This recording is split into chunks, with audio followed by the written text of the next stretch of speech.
आज की इस वीडियो को कौन देखने वाला है? लाखों लोग देखने वाले हैं। और वो लोग कौन है? टीचर्स हैं, प्रिंसिपल्स हैं, आपके पेरेंट्स हैं, उसके अलावा एजुकेशन मिनिस्ट्री में जो लोग बैठे हैं वो हैं। तो ऑलमोस्ट सब देखने वाले हैं। तो हम क्या कर रहे हैं, आज उनको सजेशन देने वाले हैं। हम मिल करके, मतलब आप और मैं, हम लोग मिल करके सजेशन देने वाले हैं कि क्या ऐसी चीज़ें हैं जो एजुकेशन सिस्टम में इंडिया में हम कर सकते हैं। छोटी छोटी चीज़ें हैं जो हम कर सकते हैं जिससे कोई मेजर चेंज आ सकता है। आप लोगों के एग्जाम्स होते हैं जिसमें टीचर्स आपको मार्क्स देते हैं, तो ऐसा क्यों नहीं होता स्कूल्स के अंदर कि एक ऐसा एग्जाम हो जिसमें टीचर्स को मार्क्स देंगे स्टूडेंट्स। उससे टीचर्स के ऊपर भी एक प्रेशर क्रिएट होगा। जैसे आपके ऊपर एक प्रेशर क्रिएट होता है तभी तो नंबर लाते हो। अगर सोचो कोई प्रेशर ही ना हो तो क्या नंबर लाओगे? ऐसे ही टीचर्स के ऊपर भी प्रेशर होना चाहिए कि हर साल में एक बार एक वोटिंग होगी जिसमें स्टूडेंट्स वोट देंगे अपनी फेवरेट टीचर को, और हर क्लास में से एक एक को ये अवार्ड मिलेगा स्टेज के ऊपर। तो इससे क्या होगा? कुछ इंटरेस्टिंग होगा या नहीं होगा? बहुत मेजर चेंज आ जाएगा, मजा आ जाएगा। क्योंकि अब टीचर्स के ऊपर एक प्रेशर क्रिएट होगा कि भैया मेरे को थोड़ा तरीके से रहना है, सिर्फ बोर नहीं करना है। प्रैक्टिकली स्टूडेंट्स को भी इंटरेस्ट आना चाहिए जो मैं पढ़ा रहा हूं उसके अंदर। कमाल हो जाएगा, क्योंकि टीचर्स को और कौन रेट कर सकता है? स्टूडेंट्स ही कर सकते हैं, और कौन करेगा? प्रिंसिपल को क्या पता, वो तो अपने कैबिन में बैठा है, उसको क्या पता? उसको थोड़ी ना पता है कि वो टीचर क्या कर रहा है या क्या कर रही है। ग्रेड्स मिलनी चाहिए टीचर्स को, होनी चाहिए, नहीं होनी चाहिए? ये ए ग्रेड का है, ये बी, ये तो थर्ड ग्रेड आदमी है। होना चाहिए ऐसा कुछ।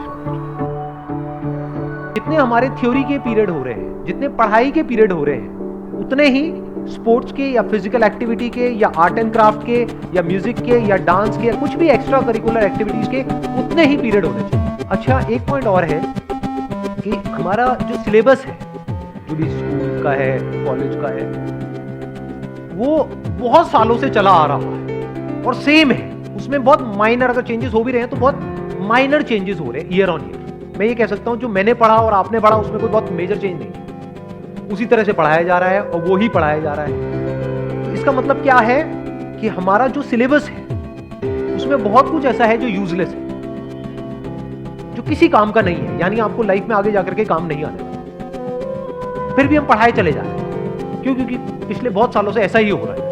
तो उसको हमको इमीडिएटली चेंज कर देना चाहिए। और ये कोई बहुत मुश्किल काम नहीं है। अगर आप एक पर्टिकुलर पोजीशन में बैठे हो, मान लो सीबीएसई बोर्ड में हो या अगर एजुकेशन मिनिस्ट्री में हो, तो क्या ये बहुत मुश्किल है इसको इंप्लीमेंट करना? और क्या ये बच्चों के लिए अच्छा होगा या नहीं होगा? सोचो कितना बर्डन कम हो सकता है। कुछ ऐसे सब्जेक्ट्स हैं जिनको पूरी तरह से खत्म किया जा सकता है, जैसे हिस्ट्री।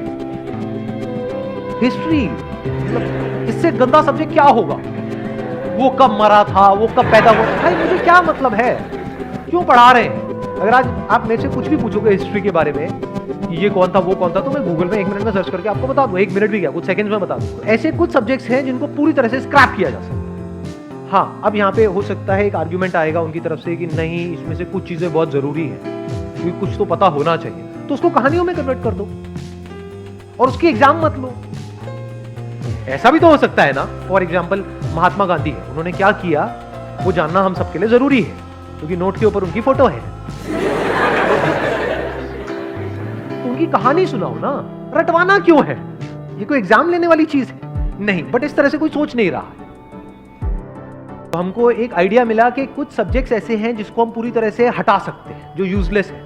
जैसे एक हमने पकड़ा हिस्ट्री, और ऐसे कौन से सब्जेक्ट्स? संस्कृत को हटा दें? देखो, अब यहाँ पे भी एक डिबेट आ सकता है कि फॉर एग्जांपल संस्कृत है, कुछ स्कूल्स में फ्रेंच भी पढ़ाई जा रही है, ऑप्शन दिया जाता है। तो बेसिकली अभी क्या हो रहा है, अगर आप ध्यान से देखोगे, एक बहुत बड़ा फ्लॉ है सिस्टम के अंदर। वो क्या है कि एक तरफ कुआं है, एक तरफ खाई है। या तो संस्कृत पढ़ लो या फ्रेंच पढ़ लो। और अगर आप कहते हो मुझे दोनों ही नहीं पढ़ना, ना तो मुझे फ्रांस जाना है, मैं फ्रेंच पढ़ के क्या करूंगा, ना मुझे संस्कृत में किसी से बात करनी है, क्योंकि संस्कृत में जो भी बुक्स लिखी गई है पास्ट में वो सब हिंदी में कन्वर्ट हो चुकी है, इंग्लिश में हो चुकी है, तो मैं हिंदी में ही पढ़ लूंगा ना इंग्लिश में ही पढ़ लूंगा। जबरदस्ती क्यों पढ़ा रहे हो? तो यहाँ पे एक आइडिया हो सकता है, जस्ट माय थॉट, या तो इसको स्क्रैप कर दिया जाए तो अगेन बर्डन कम होगा। सोचो, एक तरफ से आप फ्रेंच पढ़ा रहे हो या संस्कृत पढ़ा रहे हो, ऊपर से जाकर के ट्यूशन भी लेनी पड़ रही है उनको, ऊपर से उसका कोई यूज ही नहीं है। तो संस्कृत, फ्रेंच, स्पेनिश, ये सब्जेक्ट्स यूज हो रहे ही नहीं है। चलो मान लेते हैं 10% बच्चे ऐसे हैं जो कहते हैं कि भाई नहीं, मेरे को फ्यूचर में फ्रेंच काम आने वाली है या संस्कृत काम आने वाली है। ऑप्शनल कर दो ना, गिव देम एन ऑप्शन, और ऑप्शन ढंग के, कुआं और खाई वाला नहीं। कि या तो संस्कृत लो, या फ्रेंच लो, या स्पोर्ट्स ले लो। ऑप्शन ढंग के रखो ना, ये कोई बहुत मुश्किल तो नहीं है। और पीछे से इंस्ट्रक्शंस आने हैं, जो भी लोग एजुकेशन मिनिस्ट्री में है उनके इंस्ट्रक्शंस आने हैं, स्कूल्स को फॉलो करना है। इसमें क्या मुश्किल है? और सोचो कितना बर्डन कम हो जाएगा हमारा, फालतू का जहां पर हम रट्टा मार रहे हैं वो कितना कम हो जाएगा। इंग्लिश सीखनी जरूरी है, बट किस तरह की इंग्लिश सीखनी जरूरी है?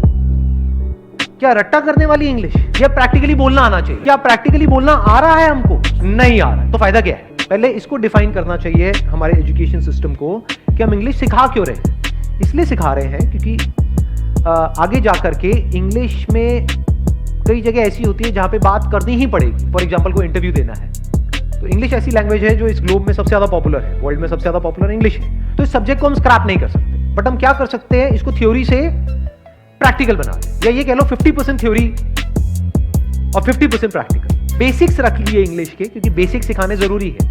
जैसे कुछ भी खेलना सीखना है तो उसके बेसिक्स पहले आने चाहिए, तो आप बेसिक्स रखो। जो भी एडवांस्ड है उसको हटा दो इंग्लिश में से, सिलेबस में से आपने उड़ा दिया।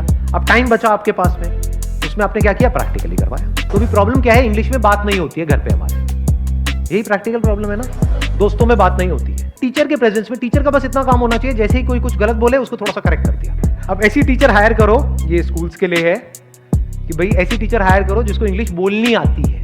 इंग्लिश बोलना सीखना ज्यादा जरूरी है बजाय के रटना, क्योंकि जो भी रट रहे हो वो सब भूल जाओगे, वो सब थ्योरी है, सब बकवास है। हिंदी को जितना मर्जी रटवा दो, जब तक प्रैक्टिस नहीं करोगे हिंदी बोलने की, हिंदी बोलना नहीं सीख सकते। और लैंग्वेज किस लिए है, ताकि आपस में बात करी जा सके, कम्युनिकेट कर सको। तो अगर कम्युनिकेट ही नहीं कर पा रहे 12 साल इंग्लिश सीखने के बाद, किया क्या स्कूल वालों ने, ये हमारे एजुकेशन सिस्टम ने किया क्या है, मजाक किया है। तो सोचो अगर हमने आधा सिलेबस हटा दिया और प्लस कुछ सब्जेक्ट्स हटा दिए, तो कितने फ्री पीरियड्स आ गए हमारे पास। अब इन 4 पीरियड्स में क्या किया जा सकता है? मिनिमम 1 पीरियड कंपलसरी होना चाहिए स्पोर्ट्स के लिए डेली, क्योंकि जब हमने इतना सिलेबस हटा दिया तो कितना टाइम बच गया हमारे पास। तो 8 में से 1 पीरियड तो बनता ही है ना, और उसमें सिर्फ स्पोर्ट्स होना चाहिए और कुछ नहीं। कोई ये सब्स्टिट्यूट नहीं, कोई ये एक्स्ट्रा क्लासेस नहीं, ये फालतू का टॉर्चर नहीं। मतलब डेली 1 स्पोर्ट्स का पीरियड तो होना ही चाहिए। आई स्ट्रांगली बिलीव अगर सिर्फ इतना सा ही कर दिया, इतना मेजर चेंज आ जाएगा हमारे एजुकेशन सिस्टम में जिसकी कोई हद नहीं है। बच्चों का मन करने लग जाएगा स्कूल जाने। एक ऐसा सेशन होना चाहिए, क्योंकि हो क्या रहा है, थ्योरी रट रट करके, ये सब करके हमारे जो ब्रेन है ना वो डल हो गई। जितना आप रट्टा मारोगे ना ब्रेन डल हो जाएगी। तब आप तोते तो बन सकते हो लेकिन एक थिंकर नहीं बन सकते। और हमारी कंट्री को थिंकर्स की जरूरत है, प्रॉब्लम सॉल्वर्स हो, ना कि खुद एक प्रॉब्लम हो।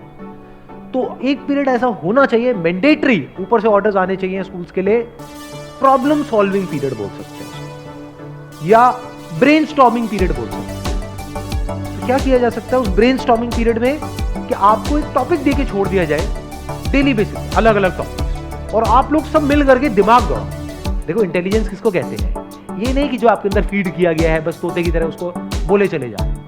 इंटेलिजेंस उसको बोलते हैं कि वो हर एंगल से आप एक सिचुएशन को देख सको और हर एंगल से सोच सको। इमेजिनेशन को कैसे बढ़ाना है, ना कि खत्म करना है। कुछ ऐसा हो जाए कि स्कूल से बंक मारने से बेटर आपको ये लगे कि यार स्कूल ही चलो। तो let's hope for the best. I am sure कोई ना कोई मैसिव चेंज आएगा ही आएगा हमारे सिस्टम के।